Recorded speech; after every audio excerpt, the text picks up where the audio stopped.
Friends नमस्कार। आमे आज कोबी माछ मुंड छेंचड़ा करवा से प्रथमे फाले कोबी को काटिकी भल भाव में धोईदेली आउ सिझेकी रखी। आपण मैंने ये वीडियो को शेष पर्यंत देखिए। एबे मु कड़े रे 2 चामच तेल गरम करदेली। तेल गरम हो जावा परे मुझे गोटा गरम मसला देवी। गोटा गरम मसला रे गोटे तेजपत्र, गोटे डालचीनी, 2टी लवंग, गोलमरीच आउ छोट अलैच नहीं आ गोटे पियाज को पकईकी भाजी।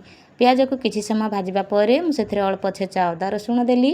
आउ पियाज अदा रसुण ब्राउन कलर हो जावा परे मुझे हाफ चामच हल्दी powder, Kashmir red chilli, chicken masala आउ जीरा पाउडर को देली।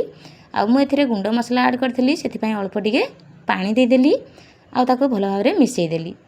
आउ एबे सेथिरे मु गोटे टमाटो ऐड करिवि। आउ एबे सेथिरे स्वाद अनुसार लूण देबी। लूण आउ टमाटो को मसला सहित भल भाव में मिसई देबी। आउ मसला को 2-3 सेकेंड कषि सारिबा परे मु मसला को कभर करके किछि समय रेस्ट रे छाड़ देबी। किछि समय परे मु सिझेकी रखिथिबा कोबी को पकईकी मसला रे कसिबी।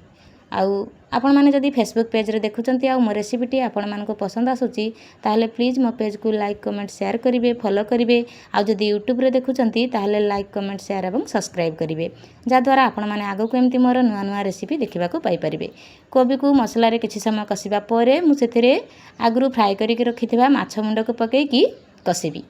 माछ मुंड को पकईकी किछि समय कषि सारिबा परे मु ताको कभर करके पुणी किछि समय रेस्ट रे छाड़बी। आउ ए माछ मुंड छेंचड़ाटी यही प्रोसेस रे करिवे देखिबे खाइबा को बहुत बढ़िया लागिबो। आउ निश्चय आपण मानको पसंद आसीबो।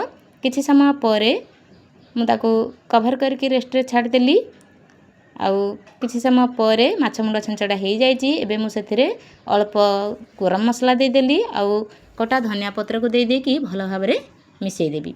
रेडी हो जाइछि कोबी माछ मुंड छेंचड़ा। आशा करुच्ची रेसिपीटी आपण मानको निश्चय पसंद आस्थिबो।